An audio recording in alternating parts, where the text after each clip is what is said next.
जय हिंद, जय महामना। दोस्तों, पिछले वीडियो में हमने चर्चा की कि महामना के शिक्षक जीवन की शुरुआत किस प्रकार हुई।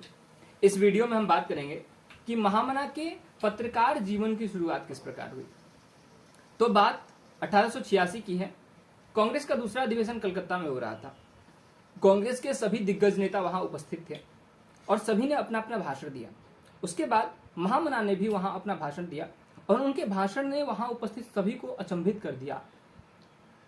वहां पे सभी कांग्रेस के नेता महामना के भाषण से बहुत प्रभावित हुए और उसी में से एक थे राजा रामपाल सिंह। राजा रामपाल सिंह महामना के बोलने के तरीके और भाषण शैली से इतने ज्यादा प्रभावित हुए कि उन्होंने महामना को अपनी पत्रिका हिंदुस्तान के संपादक का पद ग्रहण करने के लिए आग्रह किया। महामना ने इस आग्रह को इस शर्त के साथ स्वीकार किया कि जब कभी भी राजा नशे की हालत में होंगे तो वे महामना को कभी भी किसी विचार विमर्श के लिए नहीं बुलाएंगे और यदि वे ऐसा करेंगे तो महामना उसी दिन उस पद से अपना त्याग पत्र दे देंगे। राजा रामपाल सिंह ने इस शर्त को स्वीकार कर लिया और महामना ने इसके बाद अपने शिक्षक की नौकरी को त्याग पत्र दिया और वे एक संपादक हो गए। वे हिंदुस्तान पत्रिका के संपादक हो गए। महामना ने इस पत्रिका का संपादन लगभग 2.5 वर्षों तक किया। इन 2.5 वर्षों में हिंदुस्तान पत्रिका कांग्रेस की एक प्रमुख पत्रिका मानी जाने लगी। इसके बाद एक दिन हुआ वही जो महामना ने महामना जिसको नहीं चाहते थे वही हुआ।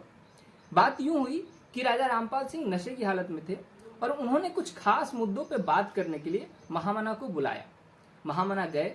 उन्होंने यह समझा कि राजा नशे में है और अगले दिन महामना ने अपना त्यागपत्र राजा को भेज दिया। जब राजा को अपनी भूल का आभास हुआ तो वे गए। उन्होंने महामना से क्षमा याचना की। महामना ने उनको क्षमा कर दिया लेकिन अपना त्यागपत्र लेने से इनकार कर दिया क्योंकि शर्त का उल्लंघन हुआ था। ये थी महामना के पहले संपादन की कहानी, जहां पे महामना पहले संपादक बने हिंदुस्तान पत्रिका के। इसके बाद महामना ने कई पत्रिकाओं के संपादन किए। अभ्युदय हो गया, इंग्लिश का पहला पत्रिका द लीडर हो गया। उसके अलावा हिंदुस्तान टाइम्स, आज का हिंदुस्तान टाइम्स जो है उसके फाउंडर रहे हैं महामना।